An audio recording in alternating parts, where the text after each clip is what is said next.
Okay, in this lecture, we're going to be going over determining sample sizes for means.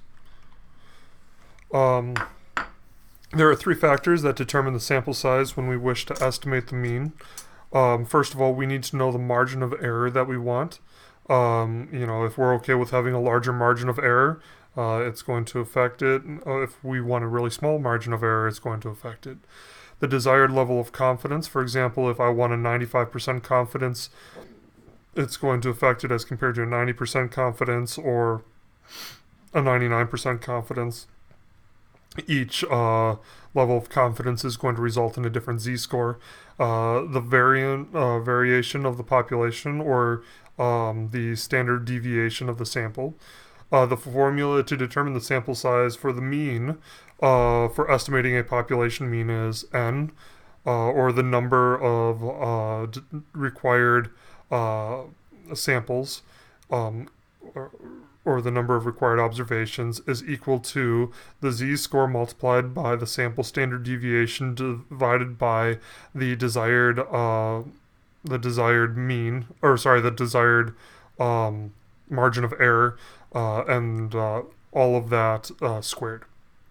Okay, and the result is not always going to be a whole number. What you need to do is always round up to be a little bit more conservative anytime that you do this to calculate this. So for example, a student in a public administration wants to estimate the mean monthly earnings of a city council member in large cities. She can tolerate a margin of error of $100 in estimating the mean. She would also prefer to report the interval estimate with a 95% confidence level of confidence. The student found a report by the Department of Labor that reported a standard deviation of 1,000. What is the required sample size? Okay, so we've got down here the formula n. Okay, so n equals, so we've got the z. Z is 1.96 because it's a we want 95% confidence.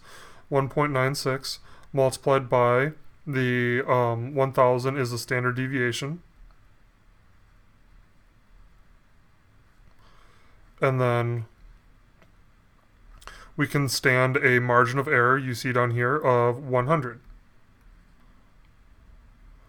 And you calculate this all out, and then you have to also square that.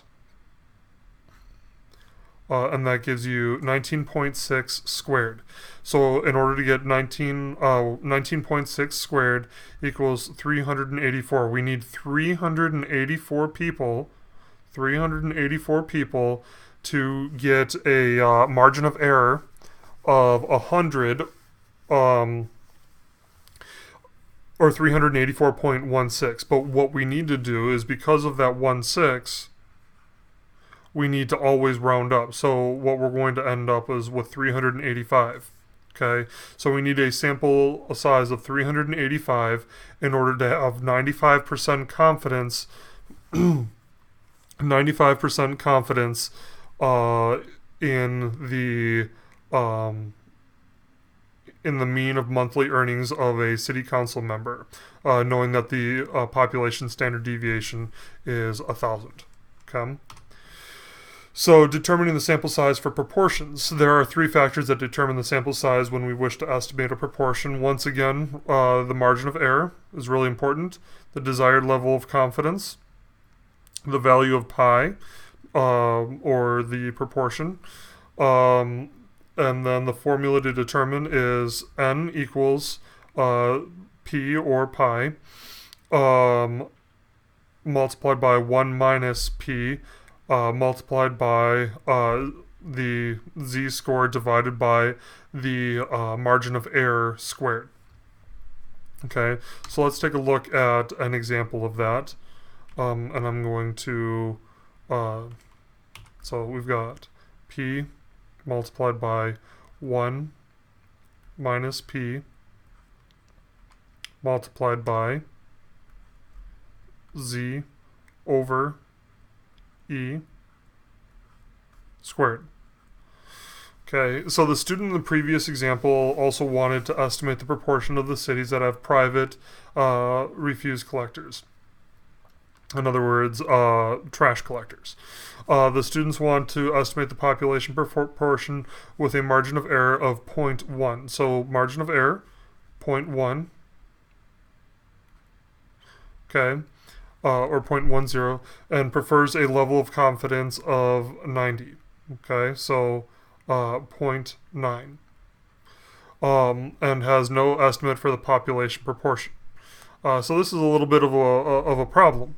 If you have no estimate of the population proportion, what you need to do is use 0.5. And because if we have no estimate, we just need to go with a 50-50 chance because we don't have any sort of guess of what it's actually going to be. Okay, so 0.9, 0.1, and then square.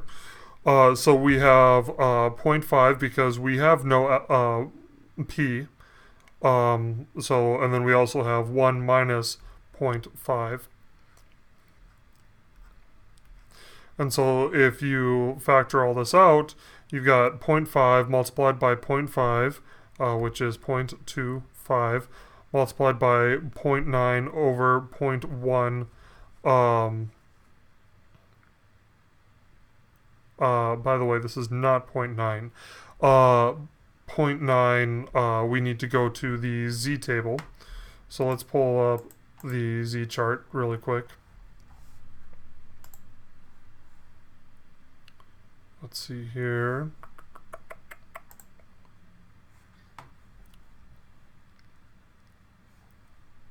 Baylor.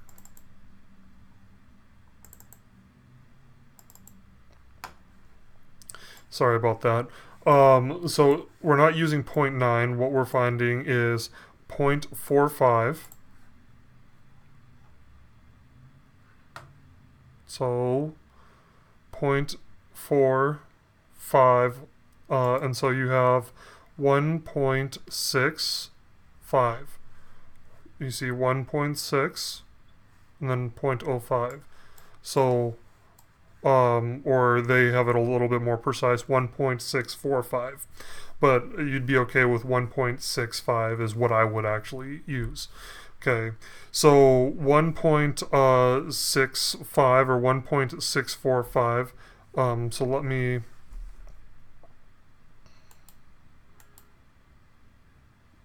enter options, erase. Okay. And then pointer options. Okay, so we've got 1.645 squared, which gives us 67.65, or we need to have a minimum of 68 cities in order to be able to collect this. Now, if we knew the population parameter, if we knew the population beforehand, that the population proportion beforehand and the population was 0.6, then it would be 0.6 multiplied by 1 minus 0.6, and then if we wanted to do 95, then it would be 1.96 over 0.1 squared. And so we can calculate that out if we want to. Let me pull Excel over here and we'll calculate that out. So we have equals 0.6 multiplied by 0.4, which is 0.6 minus 0.4, or sorry, that's 1 minus 0.6, and then we multiply that by 1.96 divided by 0.1, and then raised to the second.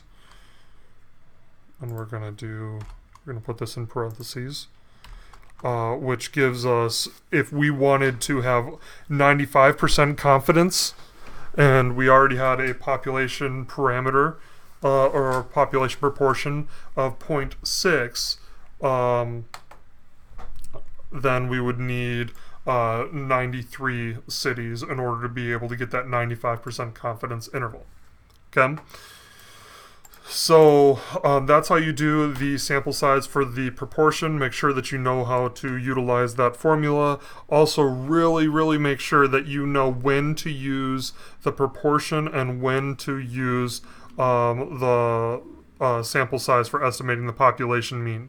You use this formula right here when it's a continuous distribution. You use this formula right here when it's a binomial distribution. Okay?